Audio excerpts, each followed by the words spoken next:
Assalamualaikum warahmatullahi wabarakatuh. Yang terhormat Ibu Faridatun Nikmah selaku dosen pengampus mata kuliah Sejarah Peradaban Islam dan teman-teman yang berbahagia. Di sini kami dari kelompok 7 akan mempresentasikan materi tentang peradaban Islam masa 3 dinasti. Materi yang pertama akan disampaikan oleh saya sendiri, Zakia Nur Zaida, dan materi yang kedua akan dilanjutkan oleh Saudari Wila Indira Syahrani, materi yang ketiga oleh Saudari Hajin Misro Ihtada, dan materi yang terakhir akan disampaikan oleh Saudari Anifatul Nur Rahmah. Sejak mundurnya dan berakhirnya era Abbasiyah, keadaan politik umat Islam dilanjutkan oleh 3 kerajaan besar. Yang pertama, dinasti Turki Utsmani di Turki, yang kedua dinasti Syafawi di Persia, dan yang ketiga dinasti Mongol di India. Dimulai dari abad ke-12, tentara Mongol yang dipimpin oleh Genghis Khan melakukan serangan pada suku Kayi. Kemudian suku Kayi melarikan diri ke Iran. Tidak lama kemudian mereka pindah ke Anatolia. Anatolia pecah menjadi beberapa negara setelah Kesultanan Rum dibubarkan oleh dinasti Seljuk. Salah satu anggota dari suku Kayi, cucu yang bernama Osman atau Usman, ikut berperang melawan tentara Mongol. Usman berhasil memimpin pasukan Islam untuk melawan tentara Mongol yang menyerang Anatolia dan dinasti Seljuk. Sebagai tanda terima kasih, pemimpin dinasti Seljuk, Sultan Alauddin, menjadikan Usman sebagai pemimpin di wilayah Iskishar. Peperangan antara dinasti Seljuk dan Mongol masih terus terjadi. Akibatnya, dinasti Seljuk menjadi lemah dan akhirnya runtuh. Sementara Utsman bersama pasukannya semakin kuat. Setelah runtuhnya dinasti Seljuk, Utsman pun mendirikan kerajaan yang diberi nama dinasti Turki Utsmani atau Ottoman. Dinasti Turki Utsmani berdiri pada abad ke-13 dan Utsman menjabat sebagai sultan pertama dinasti Turki Utsmani. Pemimpin dinasti Turki Utsmani periode pertama. Yang pertama Utsman bin Ertugrul atau Utsman I, yakni pendiri dinasti Turki Utsmani. Yang kedua Orkan, menaklukkan daerah bagian benua Eropa yang pertama kali diduduki oleh dinasti Turki Utsmani. Yang ketiga Murad I, memantapkan keamanan dalam negeri dan memperluas wilayah. Dan yang terakhir Sultan Bayezid I, yang memiliki gelar Yaldrum atau kilat karena serangan-serangannya yang cepat terhadap lawan. Periode kedua adalah masa restorisasi kerajaan, percepatan pertumbuhan dan perluasan yang terbesar. Pemimpin yang pertama adalah Muhammad I. Upaya-upaya yang dilakukan oleh Muhammad I adalah mengadakan perbaikan-perbaikan dan meletakkan dasar-dasar keamanan dalam negeri serta membuat perjanjian damai dengan raja-raja Eropa dan menaklukkan wilayah yang menentang. Yang kedua, Murad II. Adanya serangan dari pasukan Eropa di bawah komando Hongaria dan Hyundai yang memaksa Murad II untuk melakukan perdamaian dengan sumpah di bawah kitab masing-masing. Namun pasukan Kristen berkhianat. Mereka bernafsu untuk terus memerangi Murad II. Sultan Murad yang awalnya ingin mengundurkan diri dari politik akhirnya bangkit demi melawan pengkhianatan itu. Dan dengan serangan yang dahsyat, pasukan Hyundai dapat dilumpuhkan. Yang ketiga, Muhammad II, terkenal dengan gelar Al-Fath atau Sang Pembuka, karena Konstantinopel yang menjadi ibu kota Bizantium selama berabad-abad dapat ditundukkan. Yang keempat ada Sultan Bayezid III. Sultan Bayezid III lebih mementingkan tasawuf daripada peperangan, cenderung melakukan perdamaian dengan musuh sehingga kurang ditaati oleh rakyat. Yang kelima, Sultan Salim I, memperluas wilayah hingga Afrika Utara serta menaklukkan Syria dan Mesir. Yang keenam ada Sulaiman I, disebut Al-Qanuni atau Sang Pembuat Undang-Undang karena membuat dan memberlakukan undang-undang di wilayahnya. Orang Barat menyebutnya sebagai Sulaiman yang Agung, the Magnificent. Periode ketiga ditandai dengan kemampuan dinasti Utsmani mempertahankan wilayah sampai lepasnya Hungaria. Adapun pemimpin-pemimpin pada periode ketiga yakni Salim II, Murad III, Muhammad III, Ahmad I, Mustafa I, Utsman II, Mustafa I periode kedua, Murad IV, Ibrahim I, Muhammad IV, Sulaiman III, Ahmad II, dan yang terakhir ada Mustafa II. Periode keempat ditandai dengan berangsur-angsur surutnya kekuatan kerajaan dan pecahnya wilayah di tangan para penguasa wilayah. Adapun pemimpin pada periode keempat yakni Ahmad III, Mahmud I, Utsman III, Mustafa III, Abdul Hamid, Salim III, Mustafa IV, dan Mahmud II. Periode kelima ditandai dengan kebangkitan kultural dan administratif dari negara di bawah pengaruh ide-ide Barat.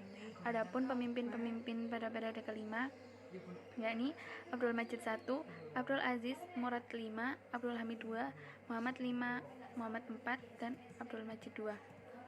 Kebijakan dan perkembangan peradaban pada masa dinasti Utsmani. Yang pertama pada bidang militer, yakni membentuk 3 pasukan utama. Yang pertama, tentara Sipahi atau tentara reguler yang mendapat gaji tiap bulannya. Yang kedua, tentara Hazab atau tentara irreguler, digaji saat dapat harta rampasan perang. Dan yang ketiga, tentara Janisari atau Inkisyariah, yakni tentara yang direkrut pada saat berumur 12 tahun. Kebanyakan adalah anak-anak Kristen yang dibimbing Islam dengan disiplin yang kuat. Yang kedua, ada bidang pemerintahan. Terciptanya jaringan pemerintahan yang teratur dalam mengelola wilayah yang luas, dan raja-raja Turki bertindak tegas.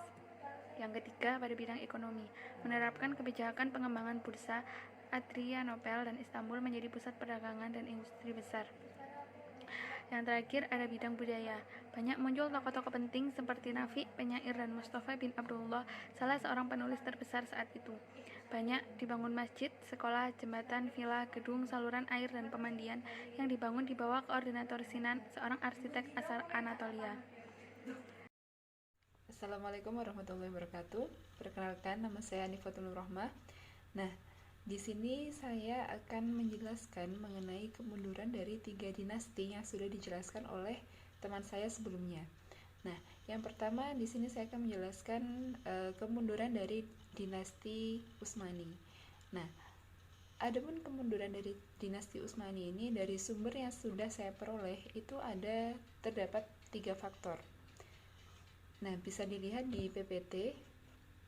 Nah, yang pertama itu adanya krisis suksesi. Nah, mungkin teman-teman masih asing apa itu suksesi. Nah, suksesi ini adalah masa peralihan kepemimpinan. Jadi krisis suksesi ini ketika masa peralihan tersebut, pemimpin-pemimpin yang melanjutkan kepemimpinan dari pemimpin sebelumnya ini mengalami kelemahan, baik itu dari sikap kepemimpinannya atau sikap individu itu sendiri. Nah, hal itu dimulai ketika sepeninggal dari Sultan Sulaiman pada tahun 1566 Masehi. Nah, pada saat itu tidak hanya 3 atau 4 saja sultan-sultan atau pemimpin yang mengalami kelemahan atau mengalami sikap kepemimpinan yang lemah, melainkan tercatat sudah 27 sultan-sultan yang mengalami atau yang memiliki sikap kepemimpinan yang tidak dapat diandalkan. Nah, jadi dari faktor tersebut itu menyebabkan banyak sekali masalah atau pemerintah yang sudah kacau balau. Nah, kemudian tidak hanya hal itu, melainkan pada masa dinasti Utsmani ini memiliki sistem kekuasaan yang sangat luas, wilayah kekuasaan yang sangat luas, sehingga apa yang akibat yang ditimbulkan, sehingga rumit dalam menyusun administrasi negara karena wilayah kekuasaan yang sangat luas, sehingga dalam mengurus administrasi negara ini sulit gitu ya. Kemudian dinasti Utsmani ini ingin terus-menerus melakukan peperangan. Nah, sehingga itu menyebabkan kemerosotan ekonomi juga, dan juga tidak ada waktu dalam mengurus administrasi negara. Nah, hal ini dapat hal inilah yang menjadikan dinasti Utsmani ini semakin tambah runtuh gitu ya. Kemudian peperangan itu dapat dibuktikan pada Perang Dunia Pertama. Nah, pada Perang Dunia Pertama ini Turki Utsmani bergabung dengan Jerman dan kemudian mengalami kekalahan. Nah, akibatnya kekuasaan Turki Utsmani ini semakin ambruk. Nah, karena sudah mengeluarkan ekonomi yang tidak sedikit seperti itu ya. Nah, dan kalah dalam mengikuti peperangan itu, sehingga menyebabkan semakin lemahnya kepemimpinan dinasti pada masa itu. Kemudian yang terakhir adalah melemahnya semangat prajurit Turki Utsmani hingga menyebabkan berbagai serangan yang dilancarkan musuh untuk merebut wilayah kekuasaan Turki Utsmani. Misalnya, pasukan Turki Utsmani menderita kekalahan dari serangan pasukan gabungan armada Spanyol, Bandulia, dan armada Sri Paus pada tahun 1663 Masehi. Nah, karena adanya semangat prajurit Turki Utsmani ini yang lemah, maka hal ini dijadikan sebagai kesempatan bagi musuh untuk menyerang dinasti tersebut. Nah, hal inilah yang menjadi akhir dari keruntuhan dinasti Utsmani. Dinasti Safawi. Cikal bakal berdirinya dinasti Safawiyah berawal dari gerakan tarekat yang diberi nama Safawiyah. Gerakan ini muncul di Persia, tepatnya di Ardabil, sebuah kota di Azerbaijan. Wilayah ini banyak ditinggali oleh suku Kurdi dan Armen. Nama Safawiyah dinisbahkan kepada nama salah seorang guru sufi di Ardabil bernama Syekh Ishaq Safiuddin atau Safi ad-Din. Menurut riwayat, beliau adalah keturunan dari Musa al-Hadim, imam ketujuh Syiah Ithna Asyariyah. Safi ad-Din berasal dari keturunan orang yang berada dan memilih sufi sebagai jalan hidupnya. Gurunya bernama Syekh Tajuddin Ibrahim Zah Safi ad-Din mendirikan tarekat Safawiyah setelah beliau menggantikan guru dan sekaligus mertuanya yang wafat pada tahun 1301 Masehi. Pengikut tarekat ini sangatlah teguh memegang ajaran agama. Pada awalnya, gerakan tasawuf Safawiyah bertujuan memerangi orang-orang yang ingkar, kemudian memerangi golongan yang mereka sebut dengan ahli bid'ah. Tarekat yang dipimpin oleh Safi ad-Din ini semakin penting terutama setelah mengubah bentuk tarekat ini dari pengajian tasawuf murni yang bersifat lokal menjadi gerakan kenamaan yang besar pengaruhnya di Persia, Syria, dan Anatolia.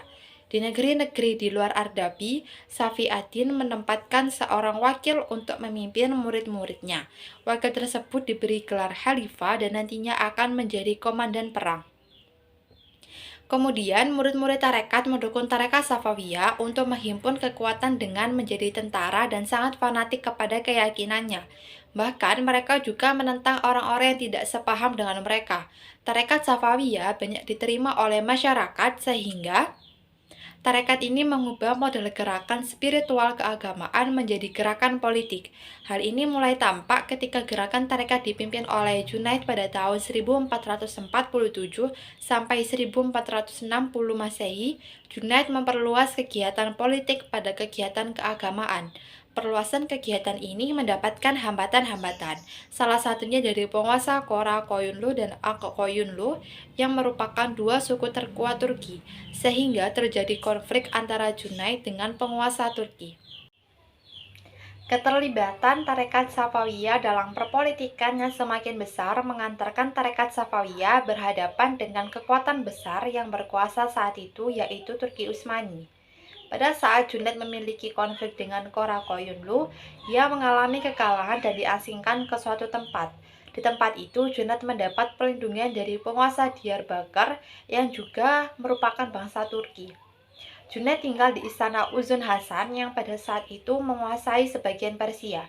Selama dalam pengasingan, Junaid tidak tinggal diam. Ia mempersunting salah seorang saudara perempuan Uzun Hasan. Pada tahun 1459 Masehi, Junaid mencoba merebut Ardabil tetapi gagal. Lalu pada tahun 1460 Masehi, Junaid mencoba merebut kota Sirkasia tetapi pasukan yang dipimpinnya dihadang oleh tentara Sirwan.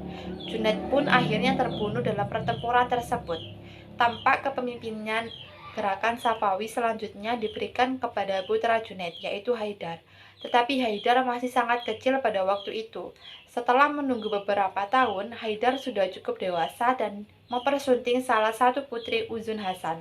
Dari perkawinan tersebut lahirlah Ismail yang di kemudian hari menjadi pendiri dinasti Safawi di Persia. Perkembangan dan kemajuan dinasti Safawiyah. Pada saat Ismail I berkuasa selama kurang lebih 23 tahun, ia berhasil memperluas wilayah kekuasaannya. Ia juga dapat menghancurkan sisa-sisa kekuasaan Koyunlu di Hamadan pada tahun 1503 Masehi. Ia juga bisa menguasai provinsi Kaspia di Mazandaran, Gurgan dan Yazd, Diyarbakir, Baghdad dan daerah barat daya Persia, Sirwan dan Khorasan. Ismail I hanya memerlukan waktu selama 10 tahun untuk menguasai seluruh Persia. Ambisi politik mendorong Ismail I adalah untuk memperluas daerah kekuasaannya ke Turki Utsmani. Namun karena Turki Utsmani merupakan dinasti yang sangat kuat pada masa itu, akhirnya Ismail I mengalami kekalahan. Kekalahan itu meruntuhkan kebanggaan dan kepercayaan diri Ismail. Akibatnya, kehidupannya menjadi berubah. Ismail I lebih suka berfoya-foya dan keadaan tersebut menimbulkan dampak negatif bagi dinasti Safawiyah, yaitu timbulnya perebutan kekuasaan di antara pemimpin suku-suku Turki, pejabat-pejabat Persia, dan Qizilbash. Sepeninggal Ismail I, kekuasaan dinasti Safawiyah dilanjutkan oleh Tahmasp, lalu setelah itu dilanjutkan oleh Ismail II dan Muhammad Hubanda. Namun pada pemerintahan ketiga sultan tersebut, dinasti Safawiyah mengalami kemunduran. Kemunduran tersebut berlangsung sampai pada akhirnya Abbas I naik tahta. Pada masa Abbas I, dinasti Safawiyah perlahan-lahan mengalami kemajuan. Langkah-langkah yang ditempuh oleh Abbas I dalam memajukan dinasti Safawiyah diantaranya adalah yang pertama, berusaha menghilangkan dominasi Qizilbash atau dinasti atas dinasti Safawiyah dengan cara membentuk pasukan-pasukan baru yang anggotanya terdiri dari budak-budak yang berasal dari tawanan-tawanan bangsa Georgia, Armenia, dan Sirkasia yang ada sejak pemerintahan Tahmasp I. Yang kedua, mengadakan perjanjian damai dengan Turki Utsmani. Di samping itu, Abbas I berjanji untuk tidak akan menghina 3 khalifah pertama dalam Islam, yaitu Abu Bakar, Umar bin Khattab, dan Utsman bin Affan dalam khutbah-khutbah Jumat. Sebagai jaminan atas syarat-syarat tersebut, Abbas I menyerahkan saudara sepupunya yaitu Haidar Muza sebagai sandera di Istanbul.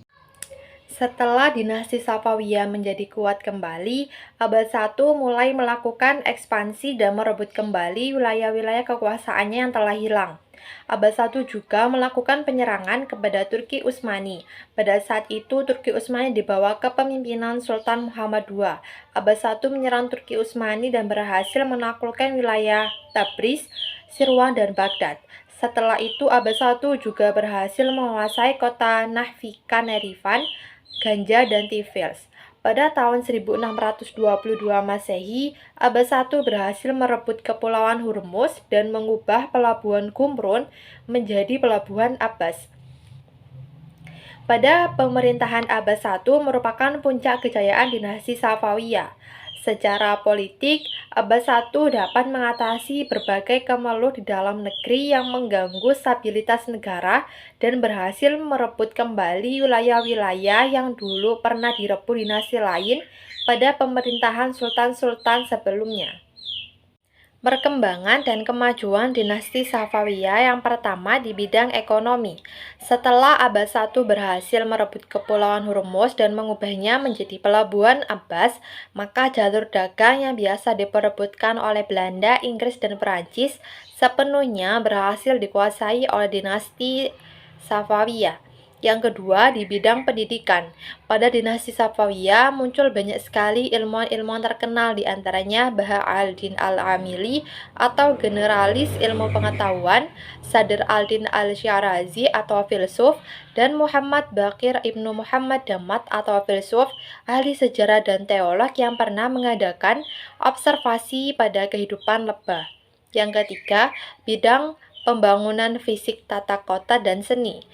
Para penguasa dinasti ini mengubah Isfahan yang merupakan ibu kota dinasti yang menjadi kota yang sangat indah. Isfahan merupakan kota yang sangat penting bagi tujuan politik dan ekonomi. Di kota tersebut berdiri bangunan-bangunan megah seperti masjid, rumah sakit, sekolah-sekolah, jembatan raksasa di atas Zenderut, dan istana Cihil Satun. Kota Isfahan semakin indah dengan dibuatnya taman-taman wisata. Ketika Abbas I wafat, di Isfahan terdapat 162 masjid, 48 akademi, 1802 penginapan, dan 273 pemandian umum. Pada bidang seni, terlihat dari arsitektur bangunan-bangunan yang seperti terlihat pada Masjid Shah dan Masjid Syekh Lut. Unsur seni lainnya juga terlihat pada hasil kerajinan tangan, keramik, permadani, karpet, pakaian, dan lain-lain. Seni lukis juga sudah mulai muncul pada tepatnya pada masa Sultan Tahmasp I berkuasa. Nah, selanjutnya adalah kemunduran dinasti Syafawi. Nah, kemunduran dinasti Syafawi ini ada dua faktor, yakni faktor eksternal dan faktor internal dan faktor eksternal. Nah, adapun faktor internal ini ada di dalamnya ada 3 faktor juga yang menyebabkan. Yang pertama itu adalah munculnya dekadensi moral atau kemerosotan moral yang melanda beberapa pemimpin Syafawi yang juga terlibat dalam percepatan proses penghancuran dinasti Syafawi. Nah, tentu saja jika seorang pemimpin mengalami kemerosotan moral atau memiliki moral yang buruk, maka hal ini akan sangat berpengaruh pada sistem yang dipimpinnya. Misalnya pada waktu itu Raja Sulaiman, seorang pemimpin dinasti Syafawi ini adalah seorang pecandu narkoba yang menikmati kehidupan malam selama 7 tahun, tidak pernah meluangkan waktu untuk mengambil alih pemerintahan. Begitu juga dengan Sultan Husain yang juga memiliki moral yang buruk. Nah, kemudian faktor internal yang kedua adalah pasukan Ghulam atau pasukan budak yang sudah dibentuk oleh Abbas I tidak memiliki semangat perjuangan yang tinggi seperti semangat yang dimiliki oleh Qizilbash. Nah, hal ini dikarenakan kurangnya ketahanan mental karena kurangnya pelatihan. Nah, kemunduran pada aspek militer ini berakibat sangat fatal atau berakibat sangat besar bagi dinasti tersebut, yakni hilangnya ketangguhan dan juga pertahanan dari dinasti Syafawi. Kemudian yang terakhir adalah sering terjadinya konflik internal berupa perebutan kekuasaan di lingkungan keluarga kerajaan. Nah, kemudian adapun faktor eksternalnya yaitu adanya perselisihan yang berkepanjangan dengan pemerintahan Utsmani. Nah, akibat dari faktor eksternal tersebut itu menjadikan daya tarik bagi musuh untuk memberantas dan juga merampas daerah kekuasaan dinasti Syafawi. Ditambah lagi dengan banyaknya wilayah yang melepaskan diri dari Daulah Syafawi dan melakukan pemberontakan. Nah, jadi dari kelemahan yang dimiliki oleh dinasti Syafawi tersebut itu memberikan kesempatan bagi musuh dalam menyerang dinasti Syafawi tersebut. Di sini saya akan menjelaskan tentang dinasti Mughal. Peletak dasar dinasti Islam di India adalah Qutbuddin Aibak yang berhasil mendirikan kerajaan Islam di India yang merdeka. Setelah merasa cukup kuat untuk mendirikan kekuasaan di India, pada tahun 1206 ia mendirikan Kesultanan Delhi di India yang berhasil dipertahankan hingga tahun 1290. Pergantian pemerintahan para raja yang berkuasa di Delhi tidak mulus begitu saja, tetapi sering terbentur pertumpahan darah dan saling menjatuhkan. Pada tahun 1526 terjadi pertempuran besar di kota Panipat. Sultan Ibrahim Lodi dapat dikalahkan oleh tentara Sultan Babur dan berakhirlah kerajaan Delhi. Sultan Babur kemudian mendirikan kerajaan Moghul dan pemerintahnya terkenal dengan nama Kesultanan Moghul dengan ibu kotanya di kota Agra. Raja-raja terbesar dari dinasti Moghul adalah Sultan Akbar, Sultan Shah Jahan, dan Sultan Aurangzeb. Sultan Akbar terkenal sebagai raja yang berusaha melakukan akomodasi politik dan kultur atas kekuasaan Islam dan masyarakat Hindu di India. Di bawah kepemimpinannya, Moghul berhasil berkembang menjadi dinasti yang besar. Sultan Shah Jahan terkenal dengan peninggalannya dalam seni dan bangunan. Makam Taj Mahal sebagai salah satu dari 7 keajaiban dunia saat ini merupakan salah satu bangunan peninggalan masa pemerintahannya. Sementara Sultan Aurangzeb sebagai pemimpin yang berhasil mengembangkan kekuasaan dinasti Mughal memiliki wilayah kekuasaan yang sangat luas. Generasi sesudah Aurangzeb gagal membangun kesatuan kerajaan hingga akhirnya Mughal terpecah menjadi beberapa kerajaan yang berdiri sendiri. Bersamaan melemahnya Mughal, bangsa-bangsa barat terus melakukan penetrasi di India. Akhirnya Inggris berhasil menjadi negara yang paling berkuasa di India.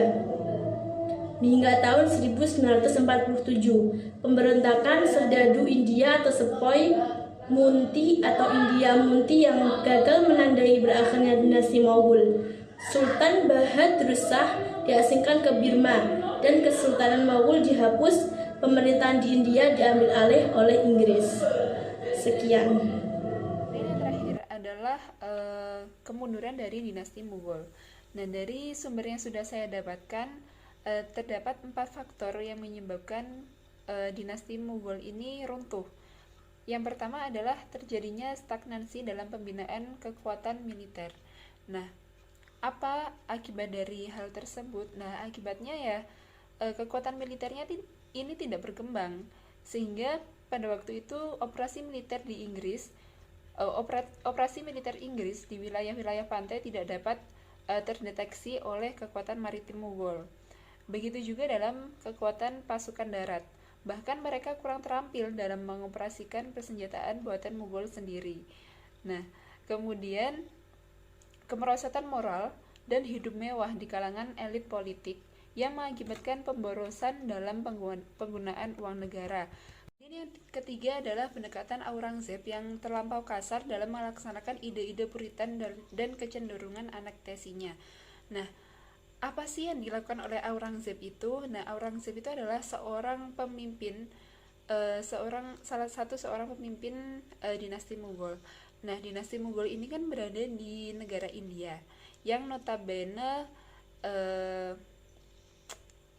di negara tersebut ya banyak yang menganut kepercayaan asli dari orang India, yaitu agama Hindu dan agama Sikh ya. Nah, pada saat Aurangzeb itu mengeluarkan statement untuk melaksanakan ide Puritan. Nah, apa sih itu ide Puritan?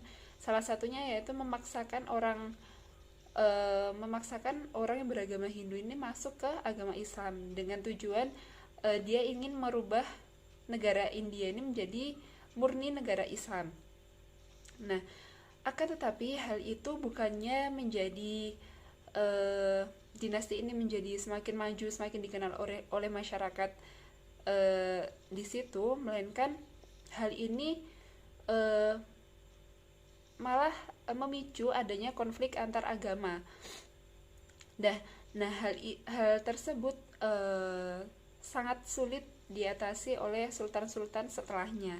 Jadi sultan-sultan setelah Aurangzeb pun ini sulit dalam mengatasi konflik ini karena pemaksaan yang dilakukan oleh Aurangzeb tersebut.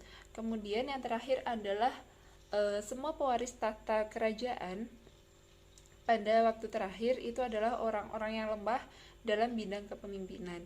Nah, seperti yang terjadi pada dinasti Utsmani tadi, yakni tentang krisis suksesi, yang mana pemimpin mengalami kelemahan dalam memimpin suatu dinasti seperti itu, sehingga menyebabkan runtuhnya dinasti-dinasti tersebut. Nah, sekian presentasi dari kami dari kelompok 7. Apabila ada kurangnya atau ada salah kata, kami mohon maaf ya sebesar-besarnya, dan semoga apa yang telah kami presentasikan ini dapat bermanfaat bagi teman-teman dan juga yang sudah menonton video ini. Sekian dari kami. Wassalamualaikum warahmatullahi wabarakatuh.